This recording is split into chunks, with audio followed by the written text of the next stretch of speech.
Super and டேஸ்டியான ஒரு பிரியாணி தான் பார்க்க போகிறோம். அதுக்காக ஒரு கப் அளவுக்கு பாஸ்மதி ரைஸ் எடுத்து நல்லா வாஷ் பண்ணி வச்சுருக்கேன்.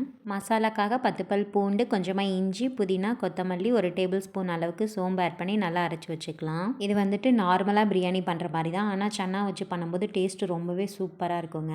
ஒரு சிக்கன் பிரியாணி சாப்பிட்ட ஃபீல் இருக்கும். வெங்காயம் நல்லா வதங்கட்டும். அது கூடவே வந்துட்டு ஒரு 2 தக்காளி கட் பண்ணி வச்சுருக்கேன், அதை ஆட் பண்ணிக்கிறேன். கொஞ்சமாக 2 பச்சை மிளகாய், கொஞ்சம் உப்பு ஆட் பண்ணிக்கிறேன். இந்த பிரியாணிக்கே டேஸ்ட் அதிகமாக பண்ணி கொடுக்குறது பார்த்திங்கன்னா இந்த மசாலா தான். இதை ஆட் பண்ணும்போது டேஸ்ட் ரொம்பவே சூப்பராக இருக்கும். இது பச்சை வாசனை போகிற அளவுக்கு நல்லா வதக்கிக்கலாம்.